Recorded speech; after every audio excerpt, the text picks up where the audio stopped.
Hola, buenos días. Mi nombre es Anabel Forte del Tell. Soy profesora titular del Departamento de Estadística e Investigación Operativa de la Universidad de Valencia y además soy la directora de la Cátedra de Brecha Digital de Género firmada entre la Generalitat y la Universidad de Valencia. Evidentemente, queda bastante claro sobre todo con el lugar del que vengo, cuál es mi relación con los datos. Trabajo en estadística desde hace mucho tiempo, tanto en investigación teórica, más desde el punto de vista de las matemáticas, sobre metodologías para poder trabajar con datos, para poder analizarlos mejor, para que funcione mejor el análisis, como directamente la aplicación de esos métodos a datos concretos desde cualquier ámbito. He trabajado en la biología, en economía, en ciencias del deporte, en un montón de ámbitos donde se puede aplicar la estadística y donde hay datos para recuperarlo.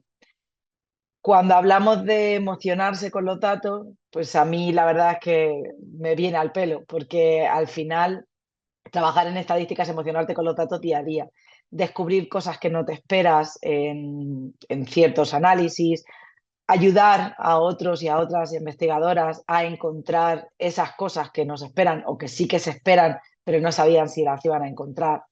En definitiva, trabajar con datos para mí es fundamental.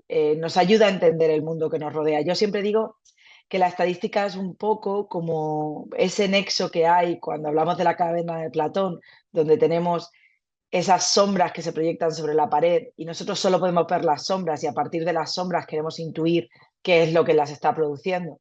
Pues en definitiva, trabajar con datos es eso, trabajar con sombras, datos que muchas veces no son datos que se han recogido de manera perfecta. Los datos nunca son perfectos, los datos siempre tienen variabilidad en su haber, pero al tener esos datos, al observarlos, bueno, pues a pesar de esa sombra, siempre podemos intuir un poco qué es lo que hay detrás y a eso es a lo que nos ayuda la estadística.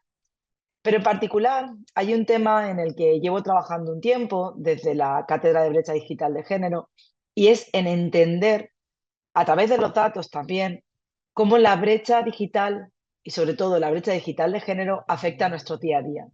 Es imposible no darse cuenta de la importancia que tiene lo digital, las tecnologías de la información y la comunicación en nuestro día a día, en las que, por cierto, también hay muchos datos y también hay muchos datos que recoger y muchos datos que analizar, pero sobre todo es imposible no darnos cuenta de cómo nos afectan y de cómo están cambiando el mundo que nos rodea.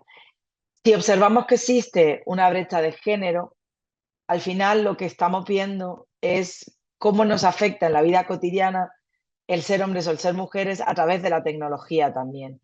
Y es importante entender cómo es esta brecha. Hemos visto cómo, pues, directamente en el uso que hacemos de la tecnología se refleja la brecha de género que vemos en nuestro día a día, como por ejemplo las mujeres utilizan más la tecnología para estar en contacto con sus seres queridos, para solicitar cita al médico o para cuidar. En definitiva, para cuidar, que es lo que hacemos en nuestra vida cotidiana, pero además llevada a la tecnología. Sin embargo, la utilizamos menos, por ejemplo, para formarnos. La macroencuesta que hizo la Generalitat Valenciana durante el año 2022 a este respecto mostraba cómo los hombres tienen una tendencia mayor a utilizar la tecnología para formarse o para trabajar, mientras que las mujeres, como decía, la tienen para el cuidado. Eso nos afecta. Nos afecta también en los trabajos que elegimos, en el mundo al que nos dirigimos, en el mundo profesional al que nos dirigimos. Y bueno, pues en definitiva es importante analizar esos datos para entender cuál es la situación y poder plantear cosas que nos ayuden a cambiarla.